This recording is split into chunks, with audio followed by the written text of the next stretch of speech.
Welcome back بادشاہ. بھارت میں ایک اور مسجد کو مندر میں تبدیل کر دیا گیا ہے. یہ سلسلہ کب رکے گا, کب تھمے گا؟ کیا عزائم ہیں بھارت کے جو کہ پورے ہی نہیں ہو پا رہے؟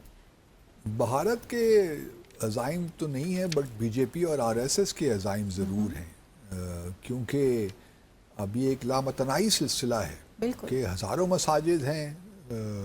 اگر 200 ملین لوگ ہیں مسلمان بھارت میں، تو اسی حساب سے مساجد بھی تو ہوں گی نا.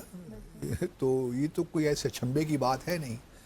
لیکن لگتا کچھ یہ ہے کہ جو خاص مساجد ہیں مختلف شہروں میں بھارت کے through out across country, Bharat کچھ آر ایس ایس اور جو بی جے پی کی سرکار ہے وہ چاہتی ہے کہ بس ان کو بند ہی کرے، مساجد کو مندروں میں تبدیل کرے مختلف ہیلے بہانوں سے.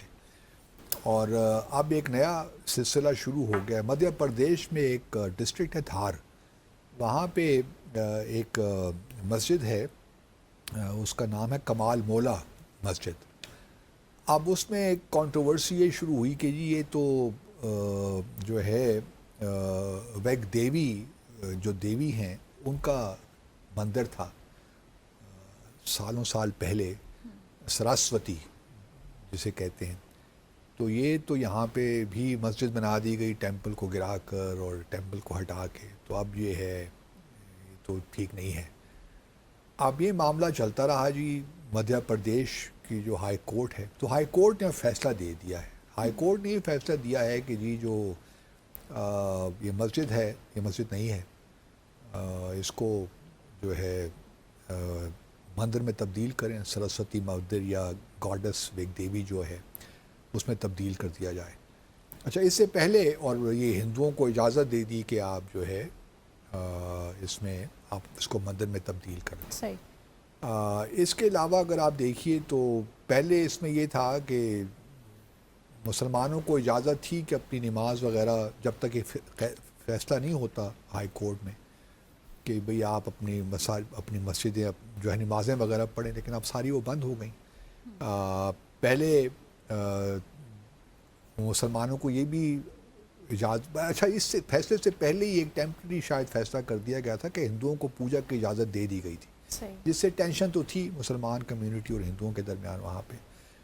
اب یہاں پہ مسلمان جو بھی وہاں پہ ہیں انہوں نے کہا تو ہے کہ ہم سپریم کورٹ جائیں گے، لیکن اس کا بھی فائدہ کوئی نہیں ہونا. بہرحال یہ مساجد کا معاملہ چل پڑا ہے. صرف مدھیہ پردیش میں، اتر پردیش میں تو اور بہت سی مساجد ہیں جو اس وقت زیر اعتاب آئی ہوئی ہیں. چلیے ایک اچھی بات ہے کہ کم از کم اس طرح وائلنس نہیں ہو رہا جو ہم نے بابری مسجد کے موقع پہ دیکھا تھا 6 دسمبر 1992 میں. وہ ایک معاملہ الگ تھا.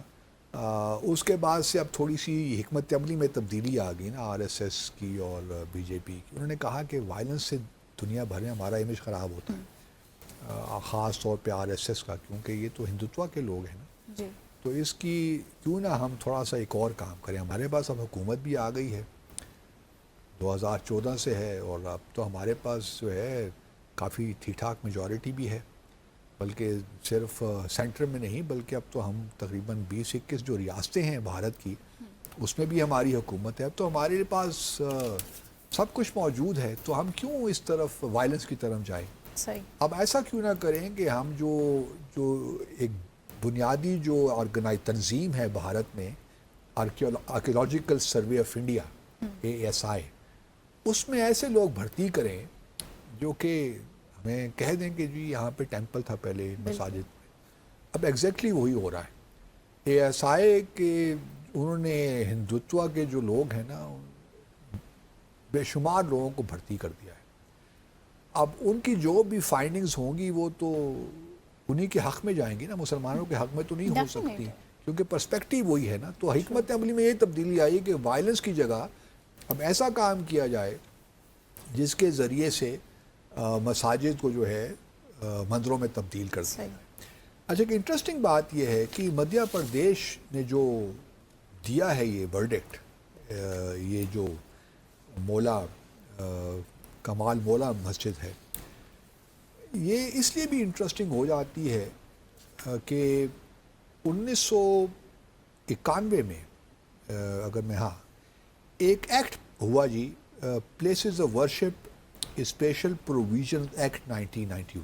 یہ 1991 کا بھارت کی پارلیمنٹ نے یہ ایک نیا قانون پاس کیا. اس قانون کے مطابق وہ یہ کہتے ہیں کہ جو بھی مساجد 15 اگست 1947 کو مساجد ہی تھیں یا جو بھی ورشپ پلیس تھی، وہ جس حالت میں ہے بس وہی حالت میں رہے گی، اس میں کوئی تبدیلی واقع نہیں ہوگی.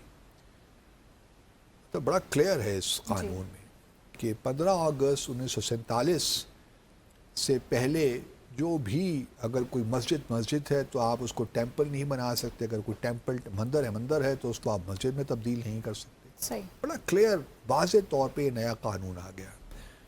اچھا، اس میں صرف ایک ایکسیپشن تھی. وہ ایکسیپشن کیا تھی اندازہ کیجئے آپ. یہ 1991 کا ایکٹ ہے نا، تو ایک ایکسیپشن جو تھی وہ تھی بابری مسجد کی. بابری مسجد کی بھی ایکسیپشن اس لیے تھی کہ وہ پہلے سے ہی یہ مقدمہ چل رہا تھا، وہ زیر سماعت تھا اس کے بارے میں، کیونکہ اس کے بارے میں پہلے سے بھی ہندوؤں نے اور RSS کے لوگوں نے شور مچا رکھا تھا کہ یہ جی مندر تھا اور اس کو تو گرنا چاہیے. تو لارڈ جو رام ہیں ان کی جائے پیدائش ہے، تو یہاں تو بابر نے بڑا ظلم کیا اور یہاں پہ بابری مسجد بنا دی. تو اس کے خلاف پہلے بھی ایک مقدمہ پہلے سے چل رہا تھا، لیکن دیکھیے حالات کیسے بدلے کہ اس کے باوجود کہ یہ مقدمہ بھی چل رہا تھا اور پھر 1991 کا یہ ایکٹ بھی تھا جس میں بابری مسجد کو ایکسیپشن دی گئی تھی، لیکن اس کے باوجود بھی ہندوتوا کے لوگوں سے رہا نہیں گیا. انہوں نے پھر وہ سارے جو تھے ایک جلوس کی شکل میں گئے اور اس مسجد کو مسمار کر دیا، شہید کر دیا اس مسجد کو، بابری مسجد کو. وہ آج بھی فوٹیج ہمارے سامنے ذہنوں پہ آتی ہے تو بڑا افسوس ہوتا ہے، کیونکہ اس سارے جو یاترا تھی وہ آپ کہہ سکتی ہیں کہ بڑے جو لیڈرز تھے بی جے پی کے یا RSS کے، انہوں نے لیڈ کیا اس سارے پروسیس کو. تو جو ابھی بہت سے دعوے کرتے ہیں سیکولرزم کے، وہ سارے پروسیس کو لیڈ کر رہے ہیں. اب چلیے بابری مسجد تو چلی گئی، لیکن اب بھئی ہائی کورٹ کس بنیاد پہ یہ سارے فیصلے دے رہی ہے؟ ایک بڑا سوال یہ پیدا ہوتا ہے نا کہ آپ کے پاس ایک قانون ہے جس میں واضح طور پہ لکھا ہوا ہے کہ بس جو ورشپ پلیسز ہیں ان کو ہم نے تبدیل نہیں کرنا. اگر چلیے ایک مسجد ہے، وہاں کے مسلمان یہ فیصلہ کرتے ہیں کہ ابھی ہمیں اس مسجد کی ضرورت نہیں ہے، یا یہ ایک مسجد کی سڑک کے اوپر بنی ہوئی ہے جو کہ ڈیولپمنٹ کے پروجیکٹس پہ مخل ہو رہی ہے یا پرابلمس کریٹ کر رہی ہے، تو ہم اس مسجد کو شہید کرتے ہیں اور اس کی جگہ کہیں اور مسجد بنا دیتے ہیں. جس طرح دیکھیے کسی حد تک میں کہہ سکتا ہوں کہ بابری مسجد کے بھی معاملے میں یہ ہوا کہ چلیے سپریم کورٹ نے ایک فیصلہ دیا کہ بابری مسجد کو گرانا ٹھیک تھا، انہوں نے جسٹیفائی کر دیا، ٹھیک ہے کہ اور کسی کے خلاف کوئی ایکشن بھی نہیں ہوگا، سب لوگوں کو معاف بھی کر دیا گیا. لیکن ساتھ میں وہ چاہے چھوٹی زمین ہو بڑی زمین ہو، کچھ نہ کچھ رقبہ دے دیا گیا ہے، چاہے وہ ایودھیا کے تھوڑی سبرز میں ہی ہو، شہر کے اندر نہ ہو، لیکن اس کا نعم البدل کے طور پہ مسلمانوں کو ایک زمین دے دی گئی ہے کہ آپ یہاں پہ اپنی مسجد بنا لیجئے. اور اسلام میں یہی ہے کہ چلیے آپ ایک مسجد کو شہید کرتے ہیں تو اس کی جگہ دوسری مسجد تعمیر کر لیں. تو میں کسی حد تک یہ سپریم کورٹ کو اپریشیٹ کر سکتا ہوں، لیکن پھر بھی مجھے یہ سمجھ نہیں آتا کہ 1991 کا قانون ہونے کے باوجود مدھیہ پردیش کی جو ہائی کورٹ ہے وہ کس طرح یہ جو مسجد ہے دھار میں کس طرح اس کے خلاف یہ ایک فیصلہ دے بھی سکتی ہے. اس سے یہ بھی ظاہر ہوتا ہے کہ جو جوڈیشری ہے بھارت کی وہ بھی بڑی پرو ہندو ہے یا پرو RSS ہے، پرو BJP ہے. مطلب وہ آئین کو جو پارلیمنٹ قانون بناتی ہے اس کو کسی خاطر میں ہی لاتے، مطلب وہ اس کو کیا سمجھتے ہیں، یہ قانون ہے کیا؟ تو اس طرح تھوڑی سمجھنے کی بات ہے. تو اس وجہ سے اب یہ جائے گا سپریم کورٹ، اب سپریم کورٹ کیا فیصلہ لیتی ہے. لیٹس ہوپ کہ سپریم کورٹ اس فیصلے کو ریجیکٹ کر دے گی جو مدھیہ پردیش کی ہائی کورٹ نے دیا ہے. لیکن وہاں بھی ہمیں نہیں لگتا، کیونکہ سپریم کورٹ میں بھی دیکھیے نا، ایون اگر آپ تھوڑا پیچھے چلے جائیے، موضوع کو اگر میں تبدیل کر لوں تو جموں اور کشمیر کا جو معاملہ ہے، 5 اگست 2019 کو جو معاملہ ہوا تھا، حالانکہ اپریل 2018 کی سپریم کورٹ کی اپنی ہی ایک ججمنٹ تھی کہ مقبوضہ جموں اور کشمیر کی جو خصوصی حیثیت ہے اس کو تبدیل نہیں کیا جا سکتا. 4 اپریل 2018 کی یہ ججمنٹ ہے سپریم کورٹ کی. پھر اپنی ہی ججمنٹ کے خلاف انہوں نے کہہ دیا کہ جی بالکل ٹھیک ہے، مقبوضہ جموں اور کشمیر کی آئینی حیثیت تبدیل ہو سکتی ہے، خصوصی اہمیت تبدیل بھی ہو سکتی ہے. تو سپریم کورٹ سے بھی کوئی خاص میں توقع نہیں رکھتا، لیکن خدا کرے کچھ اچھے لوگ بیٹھے ہوں اور وہ بی جے پی اور آر ایس ایس کے انفلوئنس میں نہ ہوں، تاکہ جو مسلمانوں کے خلاف ایک اب چل پڑا ہے یا مساجد کے خلاف ایک معاملات چل پڑے ہیں کہیں تو جا کر رکیں. آئے دن ہم ایک نئی خبر سنتے ہیں کہ اس مسجد کو مندر میں تبدیل کر دیا گیا، اور پھر جس طرح میں نے پہلے کہا آر ایس ایس اور بی جے پی نے اب نئی حکمت عملی تو اپنا لی ہے نا. جی اب اے ایس آئی اور یہ جو ہے جوڈیشری ان کو اپنے قابو میں کر لیا اور جو چاہتے ہیں وہ فیصلہ نکال لیتے ہیں. اور یہ بہت ہی مسلمانوں کو بھی کچھ سوچنا چاہیے. بھارت کے جو مسلمان کیا ہیں، سوچوں ان کے پاس آپشنز کیا ہیں؟ آپشنز تو ہیں، دیکھیے بہت بڑی تعداد میں ہیں، 200 ملین. اور یہ جو پاکستان اور بھارت کے درمیان بھی ایک پروٹوکول سائن ہوتا ہے 1950، اس کی بھی اسپرٹ کے خلاف یہ ساری چیزیں. صحیح. تو تھوڑا بہت پاکستان کو بھی احتجاج کرنا چاہیے. صحیح. اسی کے ساتھ ہی آج کے ڈسائفر ود ابوالباسط کا وقت یہاں ختم ہو